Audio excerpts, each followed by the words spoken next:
Hey folks, today we got the announcement that we're going to get 2 new content creator packs for Crusader Kings 3, and these are both going to be with us next week. On top of this, we're also getting the CK3 Subscription service as well, and that is also going to be launching next week for the game. So the first thing I want to talk about are these new DLCs. So if you're new to the game and you don't know what the content creator packs are, these are DLCs that don't fall under the chapter system, and this is where Paradox hire mod makers. They get to make a small DLC and they get a cut of the money made from this DLC. So these are usually smaller things like clothing and buildings, and that hasn't changed with these DLCs. So the first one is High Medieval Warfare Attire. This was developed by the renowned clothing modder Jednik, and this is going to be some helmets, headgear and armor from the High Medieval period, so roughly the 13th and 14th century, to make your characters look that little bit extra when you're going into warfare. And as you can see from the list here, this is very European focused, so there's 3 new armor designs, English knights, some French armor as well for commoners, and German code of plate as well. And then on top of this, there's also going to be some new helmet designs. Again, these are going to be for France, England, and Germany. So the first set for France, 3 new French kettle helmets with or without chainmail, 1 commoner helmet with or without chainmail, 2 early French great helms, and 1 late French great helm as well. And then for England, we've got 3 early English great helms, and then also 1 late English great helm as well. And then for Germany, there's 1 early great helm, 2 late German and Swabian great helms, 1 banded chainmail coif, and then also, interestingly, the last one, 1 bishop helmet crest for warrior bishops with the unrelenting trait. So that's what's coming in these packs. As always, if you've picked these up previously, it's generally around 20 to 30 different clothing items. None of these have stats or anything attached to them. Again, they're just purely clothing cosmetic DLC. And as I said, some of the money from this does go to the content creator. So if you do enjoy the mods made by Jednik, I think he works towards a couple of different mods, you can purchase this and he gets some of that money. The other content creator pack announced today is the Holy Buildings pack, and this is kind of similar to the one we got last year, which also was buildings.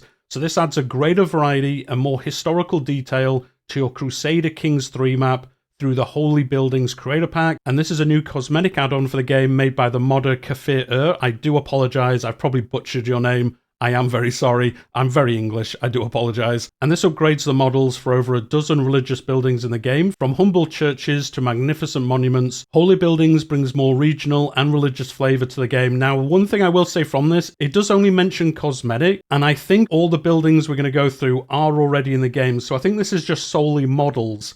I don't think this is gameplay at all. It does just say cosmetic add-on. I did see some people online saying these are special buildings that have different stats to if you didn't have this DLC, but I think it is, as it says, just cosmetic, but don't quote me on that. I couldn't see any confirmation that it does include stats or not. As I say, I think all these buildings are actually already in the game already. This is just to give them special graphics, because they do currently just have the generic graphics for some of them. So this includes, as I said, a bunch of buildings. There's new models for 10 regional house of worships, each of these with 2 levels to them. So there's new designs for African, Indian, Persian, Southeast Asian, and Turkish mosques. There's new designs for Caucasian and East Slavic Orthodox Christian churches. There's also new designs for Italian Catholic churches.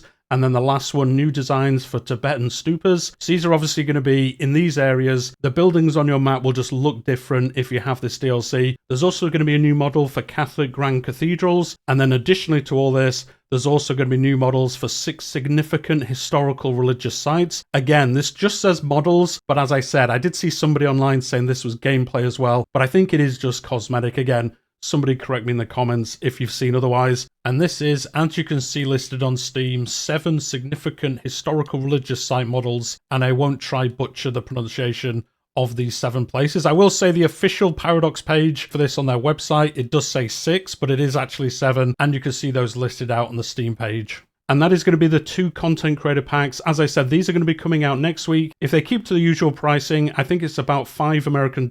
For me in Canada, it's $7. And I would imagine it's what, like £5? Whatever your regional currency is, whatever you saw them charging for these previously, I'm sure it's going to be the same price. But we'll see next week when they are released. And then, as I said, on top of this, only really on Twitter I saw this, they did announce the CK3 subscription service is going to be released next week as well. If you're unaware how this works, this is in a couple of Paradox games now, including Hearts of Iron. It was in Crusader Kings 2. It was also in EU4 as well. And how this works is you subscribe to the game monthly, and then you get access to all the DLC for the game whilst you're playing, whilst you have that subscription. And then obviously if you don't subscribe, I actually would recommend this, especially if you're new to the game. Obviously, if you're like me, like many of you probably watching this video, you probably have all the DLC or most of it already, so it isn't really for us. This is fantastic for newer players. They can subscribe for a month, play the game with all the DLC, see if they enjoy it, and then maybe just buy the DLC that you enjoy.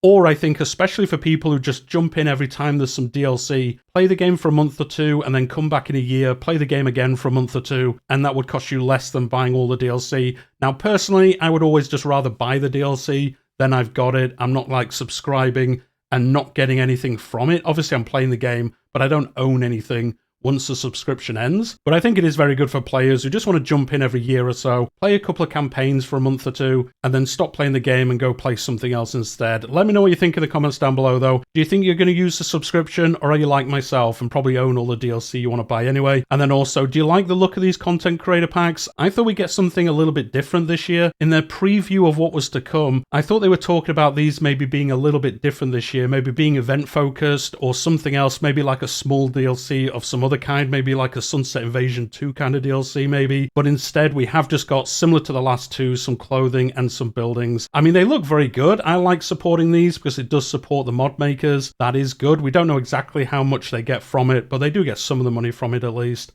And they are nice on the map. I'm not sure if they're worth $6.99 for me. Probably not, but anyway, I'm going to buy them. But do let me know, are you going to pick these up? And if not, what did you want them to do instead? I was kind of hoping towards, like I said, some event pack, maybe even some smaller content that Paradox wouldn't have time to make themselves, which again is what they talked about in that blog post, was, oh, we use these for kind of content we don't have time to do. And I kind of get that with clothing and building models, but I thought they'd kind of move away a little bit from this, but I suppose they must have done well previously. So it is a nice way for them to add cosmetic-only content into the game. Although as I say that, I think the building one last year did have some specific buildings you could only get in that DLC. So I guess a little bit of gameplay there. But as I said, for this year, it does say cosmetic, and it does only list models for this, and I think all of these are currently in the game already. They just have a new model if you do pick up this DLC. But anyway, that's enough from me today. Let me know if you're picking these up. Are you picking up the subscription? Do hit the like button if you've enjoyed the video today. It looks like we are slowly getting back to some news around Crusader Kings, and I think we will get the announcement around Chapter 5 content, probably the end of February, early March, similar to what they did last year. I wouldn't be surprised if we have to wait maybe another month or so for that news. And then obviously we do know the Rome maintenance patch as well. We probably will get some dev diaries around that before too long. So do make sure you hit the like button if you've enjoyed it today. Subscribe to the channel if you haven't already.